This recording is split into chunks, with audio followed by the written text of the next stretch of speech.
Hello ಎಲ್ರಿಗೂ ನಮಸ್ಕಾರ. ಇವತ್ತಿನ ರೆಸಿಪಿ ಬಂದು ಬಾಳೆಕಾಯಿ ಮತ್ತೆ ಕಡಲೆಕಾಳು, ಹಸಿ ಕಡಲೆಕಾಳು ನೆನೆಸಿರೋವಂಥದ್ದು. ಸೊ ಅದನ್ನ ಮಿಕ್ಸ್ ಮಾಡಿ ಒಂದು ಪಲ್ಯ ಮಾಡ್ತಾ ಇದ್ದೀನಿ.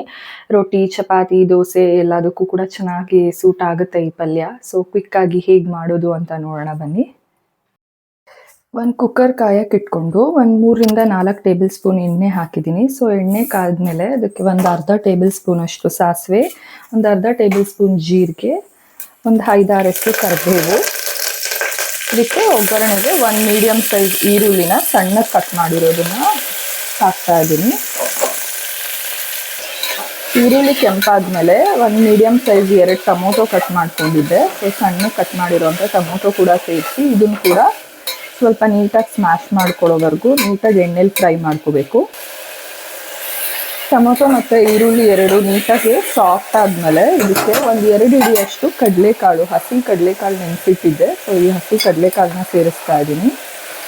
ಸೊ ಒಂದು 2 ಹಿಡಿಯಷ್ಟು ಹಸಿ ಕಡಲೆಕಾಳಿಗೆ ಒಂದು 2 ಬಾಳೆಕಾಯಿನ ಸಣ್ಣ ಸಣ್ಣ ಕಟ್ ಮಾಡಿದ್ದೆ. ಸೊ ಮೇಲೆ ಸಿಪ್ಪೆ ತೆಗೆದು ನಾವು ಬಜ್ಜಿಗೆಲ್ಲ ಬಳಸ್ತೀವಲ್ಲ ಅದೇ ಬಾಳೆಕಾಯಿ.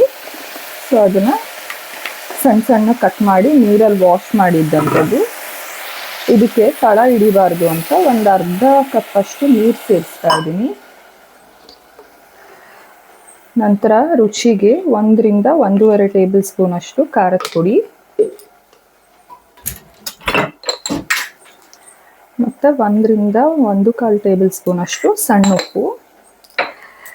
ಇದನ್ನು ನೀಟಾಗಿ ಮಿಕ್ಸ್ ಮಾಡ್ಕೋಬೇಕು. ಉಪ್ಪು ಖಾರದ ಪುಡಿ ಪೂರ್ತಿ ಬಾಳೆಕಾಯಿ ಮತ್ತು ಕಡಲೆಕಾಳಿಗೆ ಹೊಂದ್ಕೊಳ್ಳೋ ಥರ ನೀಟಾಗೆಲ್ಲ ತಿರುಗಿಸ್ಕೋಬೇಕು.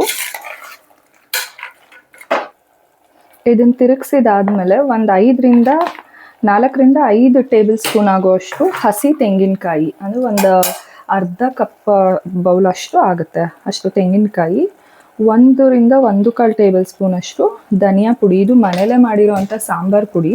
ಈ ಸಾಂಬಾರು ಪುಡಿಯಲ್ಲಿ ಬೇಳೆ ಕಾಳುಗಳು ಕೂಡ ಪೌಡ್ರ್ ಮಿಕ್ಸ್ ಆಗಿದೆ. ಸೊ ಇಲ್ಲ ಆ ಥರ ಪೌಡರು ಅಂತ ಅಂದರೆ ಅದಕ್ಕೆ ನೀವು ಮಾಮೂಲಿ ನಾರ್ಮಲ್ ಧನಿಯಾ ಪೌಡರ್ ಕೂಡ ಸೇರಿಸ್ಕೋಬೋದು. ಸೊ ಧನಿಯಾ ಪೌಡರ್ ಸೇರಿಸಿದ ಮೇಲೆ ಒಂದು 3ರಿಂದ 4 ಟೇಬಲ್ ಸ್ಪೂನ್ ಅಷ್ಟು ಹುಚ್ಚೆಳ್ಳು ಪೌಡರ್ ಸೇರಿಸ್ತಾ ಇದ್ದೀನಿ. ಹುಚ್ಚೆಳ್ಳು ಪೌಡರ್ ಆಪ್ಷನಲ್ಲು, ಇದ್ದರೆ ಸೇರಿಸ್ಕೊಳ್ಳಿ, ಇಲ್ಲ ಅಂತಂದರೆ ಪರವಾಗಿಲ್ಲ. ಸೊ ಇದಕ್ಕೆ ಕುಕ್ಕರ್ ಲಿಡ್ ಕ್ಲೋಸ್ ಮಾಡಿ ಒಂದು 2ರಿಂದ 3 ವಿಸಿಲ್ ಹಾಕ್ಸ್ಕೋಬೇಕು. ಸೊ ಪಲ್ಯ ರೆಡಿ ಆಗುತ್ತೆ. ಸೊ ನಾನಿವಾಗ ಬಾಳೆಕಾಯಿ ಪಲ್ಯನ ರಾಗಿ ರೊಟ್ಟಿ ಜೊತೆ ಸರ್ವ್ ಮಾಡ್ತಾ ಇದ್ದೀನಿ. ಸೊ ತುಂಬ ಚೆನ್ನಾಗಿರುತ್ತೆ ಟೇಸ್ಟು. ಬಾಳೆಕಾಯಲ್ಲಿ ಮೆಗ್ನೀಷಿಯಮ್ ಇರೋದ್ರಿಂದ ನಮ್ಮ ಹೆಲ್ತ್ಗೂ ಕೂಡ ತುಂಬ ಒಳ್ಳೆಯದು. ಸೊ ನೀವು ಕೂಡ ಟ್ರೈ ಮಾಡಿ ನೋಡಿ, ಅಥವಾ ಈ ಬಾಳೆಕಾಯಿ ಪಲ್ಯನ ನೀವು ಬೇರೆ ಯಾವ ರೀತಿ ಮಾಡ್ತೀರಾ ಅಂತ ಕಮೆಂಟಲ್ಲಿ ತಿಳಿಸಿ. ಸೊ ನಾನು ಕೂಡ ನೆಕ್ಸ್ಟ್ ಟೈಮ್ ಅದೇ ಥರ ಟ್ರೈ ಮಾಡ್ತೀನಿ. ಮತ್ತು ಇನ್ನೊಂದು ರೆಸಿಪಿ ಜೊತೆ ಸಿಗ್ತೀನಿ. ಅಲ್ಲಿವರೆಗೂ ಥ್ಯಾಂಕ್ ಯು, ಬಾಯ್ ಬಾಯ್.